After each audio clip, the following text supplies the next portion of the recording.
Bismillahirrahmanirrahim. Assalamualaikum warahmatullahi wabarakatuh. Sebelumnya perkenalkan, saya Muhammad Aziz Hamidjaya dengan NPM 2408260262. Pada kesempatan kali ini saya akan mempresentasikan mind map yang berjudul Histology of Respiratory System atau histologi sistem pernapasan. Ini merupakan tugas pada blok B1. Dalam presentasi ini saya akan membahas beberapa bagian utama, yaitu respiratory tract, respiratory epithelium, trakea, bronchi and bronchioles, alveoli, serta fungsi dari masing-masing struktur tersebut. Baik, saya akan mulai dari bagian pertama, yaitu respiratory tract.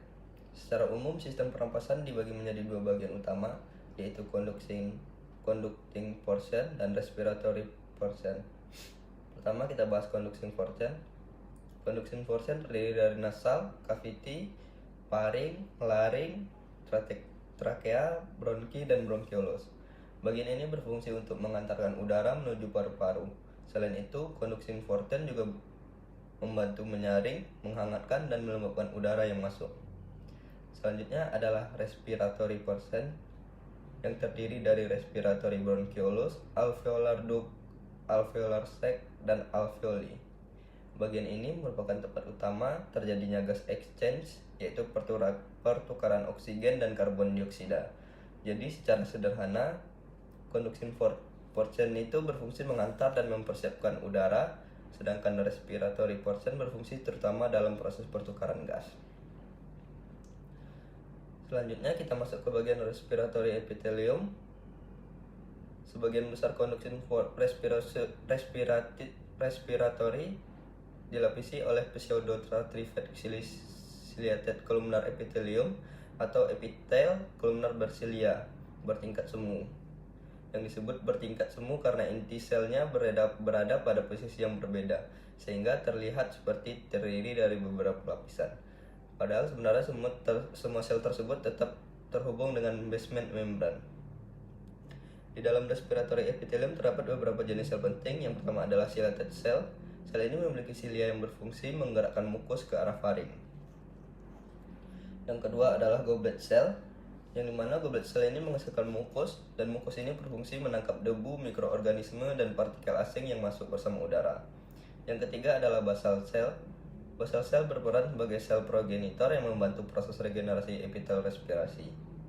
Jadi secara keseluruhan, respiratory epithelium berperan penting dalam melindungi dan membersihkan saluran pernapasan. Selanjutnya, kita akan membahas trakea. Trakea dilapisi oleh respiratory epithelium, terutama pseudostratified ciliated columnar epithelium, yang mana di bawah epitel terdapat lamina propria yang sebagian besar tersusun dari jaringan ikat. Kemudian terdapat submukosa yang mengandung kelenjar seromukosa. Salah satu ciri khas trakea adalah adanya hyaline cartilage atau tulang rawan hyaline. Tulang rawan ini berbentuk seperti cincin huruf C. Fungsinya adalah menjaga agar lumen trakea tetap terbuka selama proses pernapasan. Pada bagian posterior trakea terdapat trachealis muscle, yaitu otot polos yang membantu mengatur diameter trakea. Jadi, struktur penting yang dapat ditemukan pada trakea adalah respiratory epithelium, lamina propria, submucosa, hyaline cartilage, dan trachealis muscle. Berikutnya adalah bronchi dan bronchioles. Pada bronchi, kita masih dapat menemukan pseudostratified ciliated columnar epithelium, goblet cell, smooth muscle, dan cartilage plate. Namun, ketika saluran udara semakin kecil dan memasuki bronchioles, struktur tersebut mulai mengalami perubahan.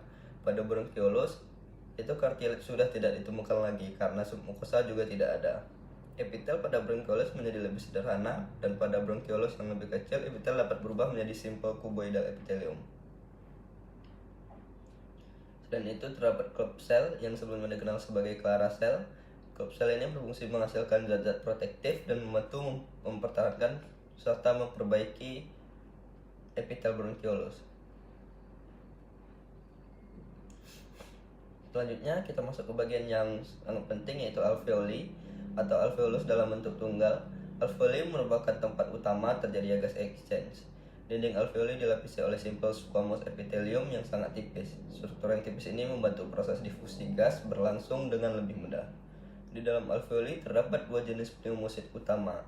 Yang pertama adalah tipe 1 pneumosit. Sel ini berbentuk sangat tipis dan melapisi sebagian besar permukaan alveoli.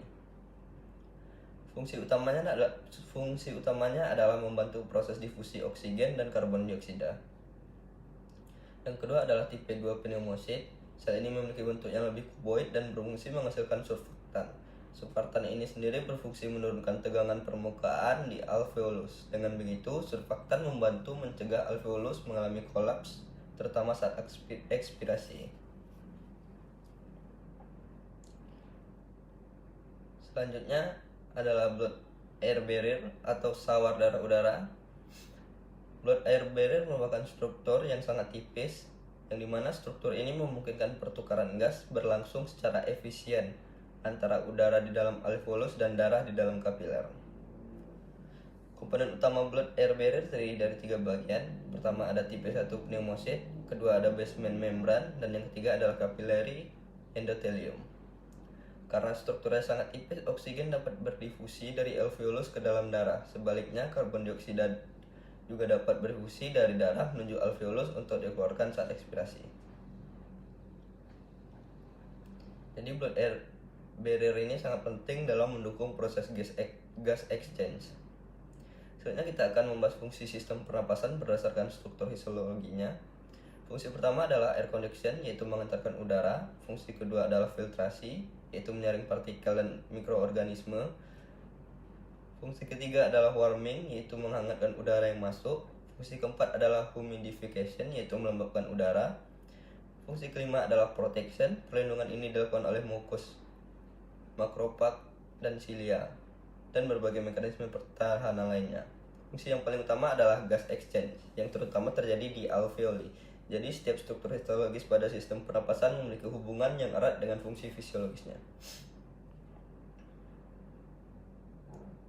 Jadi dapat kita tarik kesimpulan, histologi sistem pernapasan ini menunjukkan adanya perubahan struktur dari saluran pernapasan bagian atas hingga ke alveoli. Pada conduction portion, struktur yang ada terutama berfungsi untuk mengantarkan, menyaring, menghangatkan, dan melembabkan udara.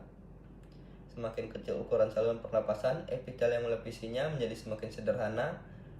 Contohnya pada bronchiolus, kartilage juga sudah tidak ditemukan lagi. Jadi dapat disimpulkan bahwa struktur histologi sistem pernapasan sangat sesuai dengan fungsi masing-masing bagiannya. Berikut adalah referensi yang saya gunakan dalam presentasi ini. Bisa teman-teman lihat di bawah. Yang pertama ada Masker Aljumsera, Basic Histology. Kedua ada Kiai N. Bajaj, Histologi Respiratory Epithelium. Yang ketiga ada Stad Peirce, Histologi Lung. Keempat ada Nata, SC Lonico MV, Anatomy Airway Stad Peirce.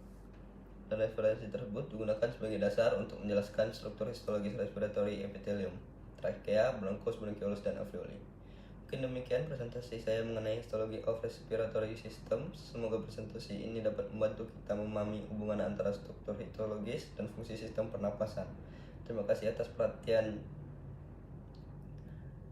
Mohon maaf apabila masih terdapat kesalahan dalam penyampaian maupun materi. Saya tutup. Wassalamualaikum warahmatullahi wabarakatuh.